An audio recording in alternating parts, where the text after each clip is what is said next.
Olá, para você que nos acompanha sempre aqui no Jornal da Record News, a gente tem trazido alguns temas de uma maneira simples, fácil, para que eu possa entender, né? Haja visto que eu sou leigo numa série de assuntos, e um deles é um assunto do cotidiano. E eu tenho aqui o livro do Dr. Arthur Lopes e do Ludwig Uchoa, que é Recuperação Judicial. E recuperação judicial é exatamente o assunto que a gente vai falar hoje aqui. O Dr. Arthur Lopes está aqui, né, que é um advogado especialista na área de gestão financeira. Arthur, muito obrigado pela participação. Eu é que Bem-vindo aqui agradeço a no Jornal. oportunidade. Fica à vontade. Arthur, inicialmente, o título do livro, Recuperação Judicial é aquela antiga fórmula, tinha um outro nome que não era exatamente... Concordata. Concordata. É a mesma Exatamente. coisa ou não? Não é a mesma coisa. A Lei de Recuperação Judicial é uma lei que no Brasil foi aprovada há um pouco mais de 10 anos e, na verdade, ela traz um grande número de meios de recuperação para a empresa em crise, ao contrário da legislação anterior, que só concedia algum tipo de desconto e prazos. A lei brasileira se assemelhou muito à lei americana, que é uma lei muito atual, que permite uma série de meios de recuperação para a companhia. Então, ela pode dar bens, pode arrendar o seu estabelecimento, pode pedir descontos, pode pedir deságios, enfim. Há um acervo muito grande para o empresário conseguir reestruturar os seus negócios. Agora, Arthur, quando a gente diz, olha, uma empresa está em recuperação judicial, há estatística de saber quantas entram e quantas saem da recuperação judicial e voltam ao mercado? Pois é, Heródoto, essa pergunta é extremamente pertinente, porque a lei é muito nova, a lei tem pouco mais de 10 anos, e muitos dos processos de recuperação judicial instaurados, solicitados, o plano de pagamento, o plano de recuperação judicial ainda está em curso. Então, costuma-se dizer, e há estatísticas muito perniciosas, muito ruins nesse sentido, dizendo que somente 1, 2, 3% das empresas que entraram em recuperação judicial saíram, quando, na verdade, esse número pode ser verdadeiro desde que haja uma vírgula, ainda. Quer dizer, porque a maioria dos planos de recuperação judicial ainda está em curso. Eu estimo, pela minha prática, que a mortalidade das empresas no Brasil seja muito similar à mortalidade das empresas nos Estados Unidos, que é cerca de 50%. Quer dizer, 50% das empresas que pediram recuperação judicial conseguiram se recuperar, conseguiram sair disso. Vão conseguir se recuperar plenamente. Na verdade, elas nunca saíram do mercado. A recuperação judicial digamos assim, não as impede de atuar normalmente. A empresa continua pagando seus fornecedores, continua pagando seus funcionários, continua girando normalmente. A única coisa é que a recuperação judicial é um meio, é um modo de compatibilizar os interesses envolvidos. E quando você tem uma crise financeira, é uma situação muito peculiar. Na verdade, quando se tem uma crise financeira, é uma das poucas circunstâncias da vida em que todo mundo tem razão.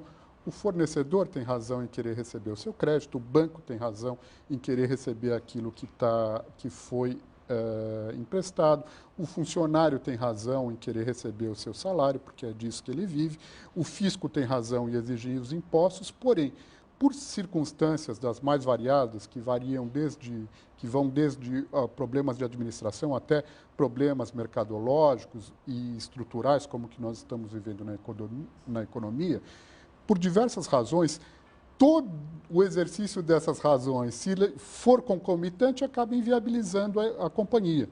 Então, uma empresa em crise, ela vai procurar, em primeiro lugar, dialogar com os seus credores, dialogar com os seus interlocutores. Se ela não for bem sucedida nesse processo, digamos assim, extrajudicial, nesse processo amigável, ela tem que pedir a mediação do Estado, ela tem que pedir uma recuperação judicial, que é um processo judicial.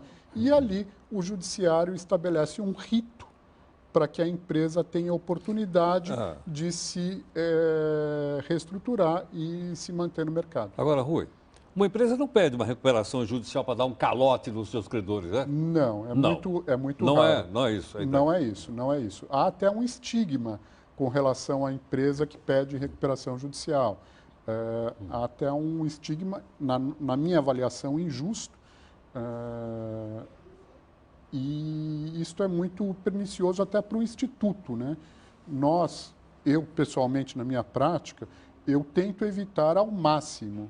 Porém, o que nós temos que trabalhar com o interesse maior. E o interesse maior é a sobrevivência da empresa, porque somente a empresa sobrevivendo é que consegue efetivamente quitar os seus compromissos e pagar a quem deve, sejam os funcionários. Agora, para que uma empresa entre em recuperação judicial, há necessidade de uma anuência do Poder Judiciário? Não, na verdade é um processo como outro processo qualquer, como um despejo, como um divórcio, enfim, você vai pedir a um juiz, normalmente numa vara especializada nas capitais, a intervenção do judiciário para que a empresa possa se organizar. A lei protege a companhia por determinado período, então nesse período não podem ser retirados bens, não podem haver constrições mais sérias. É o período que a empresa vai apresentar aos seus credores um plano de reorganização da sua atividade e um plano de pagamento a esses credores, e esses credores soberanamente vão aprovar este plano e dando a oportunidade de que a companhia se reestruture, se soerga, ou vão rejeitar este plano, hipótese na qual é decretada a falência. Entendo. Agora, mas há uma decisão judicial?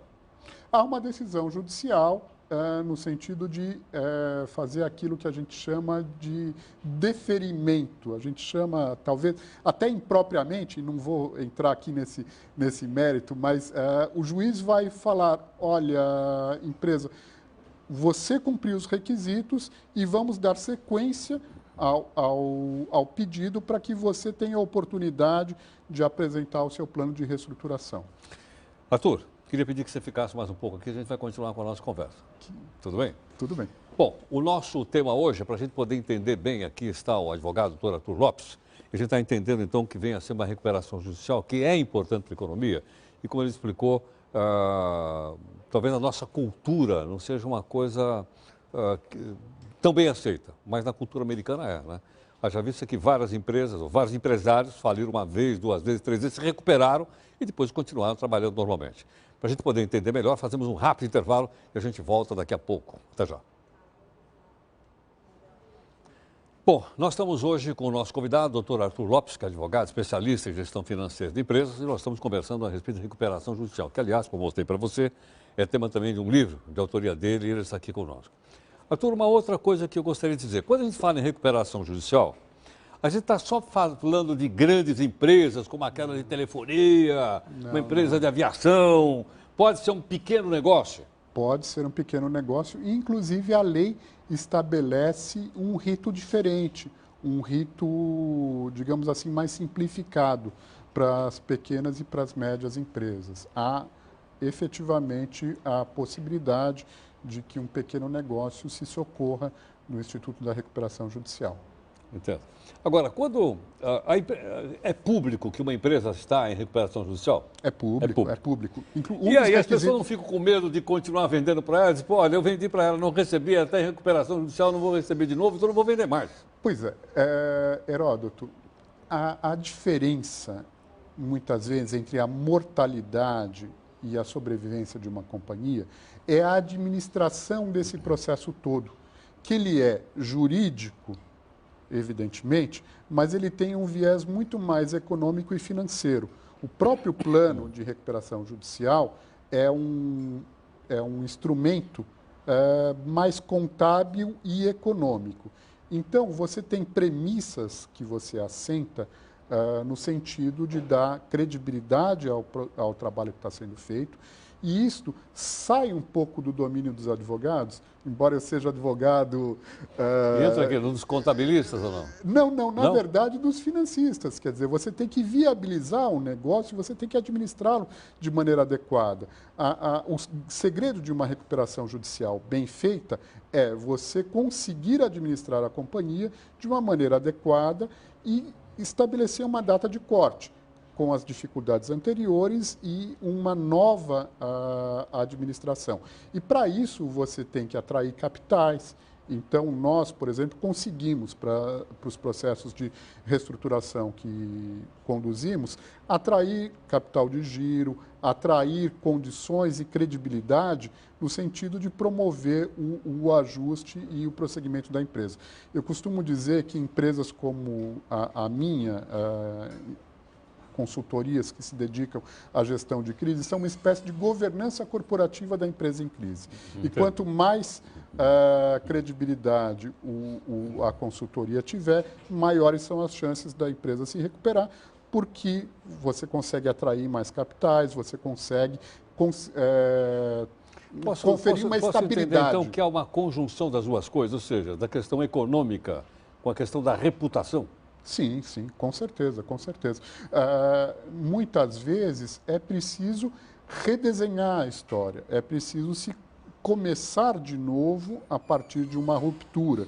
E, nesse sentido, não há juízo de valor. Muitas vezes os compromissos não eram cumpridos, não por vontade do empresário, que às vezes sofre até mais do que o funcionário, vendo aquela aflição, aquela coisa que não consegue compatibilizar, mas por circunstâncias, até por repertório pessoal. Quer dizer, gestão de crise não é exatamente uma coisa simples. A lógica de um processo de crise é muito diferente da lógica da administração de uma empresa normal. Então, tem uma série de variáveis e é muito importante que você estabeleça uma data de corte e comece dali em diante uma nova história para a companhia. Agora, quando é que a gente pode avaliar que uma recuperação judicial não está indo bem? Em que momento? Olha, ela não está indo bem. Quando ela não consegue cumprir aquela nova, vamos dizer, aquele novo acordo que ela fez? Exatamente. O plano de recuperação judicial, se não cumprido, pode ensejar a decretação da falência. Digamos que é a última instância para que a empresa se recupere. Tá? Mas, além do não cumprimento do plano, quando os seus compromissos cotidianos com funcionários não estão sendo cumpridos, algo não vai bem. Algo não vai bem. Bom, não indo bem, a quem cabe, então, vamos dizer assim, a iniciativa? Dizer, olha, não vou conseguir pagar, ou as coisas não estão indo bem, o mercado não está respondendo. Os credores podem pedir a falência da empresa em recuperação judicial, o próprio administrador judicial, que é um auxiliar do juiz, pode ter uma iniciativa até construtiva, no sentido de alertar o empresário para que modifique a rota. Enfim, há uma... Posso entender que todos têm interesse que a empresa se recupere. Não tenha dúvida. Porque a falência é o pior dos mundos, ou não? Não tenha dúvida. Porque na falência todo mundo vai perder, eu suponho. Todo mundo vai perder. Uma parte, pelo menos, daquilo que você tem lá, você vai perder. Com certeza. Quando não tudo. Quando não tudo. E quando falamos de que todos vão perder, nós estamos falando mesmo assim. Então, você tem algum privilégio para o fisco e para os credores trabalhistas. Os demais credores vão ficar para o fim da fila e normalmente não recebem absolutamente nada. Entendo. Daí, então, vamos dizer, mais um motivo para que eles se empenhem para que a empresa se recupere. Exatamente. É muito mais adequado um processo de recuperação judicial que implique em algum sacrifício do que a quebra. E tem outro aspecto, Heródoto. Muitas vezes, as empresas compram daquele fornecedor durante anos, 10, 20 anos. Muitas vezes o que está ali na recuperação judicial é uma querela de negócios feitos no passado. Então, para o fornecedor, para o banco, é mais importante que a empresa continue a trabalhar e ele continue a ganhar por mais 5, 10, 20 anos, do que a quebra ou do que o exercício daquela razão e receber aquela querelinha. Quer dizer, então, é socialmente relevante para o país que as empresas se recuperem e é até comercialmente relevante para que os interlocutores, para que os credores também apoiem esse processo, porque eles têm muito mais a ganhar, não somente com o recebimento daquilo que é devido no tempo, mas com a realização de novos negócios. Você falou, a lei é recente. Está mudando um pouco essa mentalidade no Brasil ou não? Olha, a crise virou assunto de interesse geral, né? Então, obviamente, todos estão atentos, grandes corporações entrando em recuperação judicial. Então, a mentalidade tende a mudar, mas há ainda um preconceito muito grande contra o Instituto, que infelizmente ainda reina, e a gente vê até alguns empresários falando, olha, Arthur, você tem razão, é o caso de uma recuperação judicial, mas eu não vou pedir, porque como é que eu vou ficar? A minha cidade é muito pequena, o que vão falar de mim? Eu já vi empresários fechando as portas e não Quando poderiam ter tentado. Quando poderiam ter tentado e muito provavelmente seriam bem-sucedidos. Então, esse estigma, ele tem que mudar a bem da economia como um todo, a bem do interesse social, porque são empregos que são mantidos, impostos, negócios, enfim. É muito pernicioso essa nossa visão aqui no Brasil. Arthur, obrigado pela entrevista. Eu é que agradeço. Muito obrigado. Uma boa noite. Muito obrigado. Igualmente. Até logo, boa noite.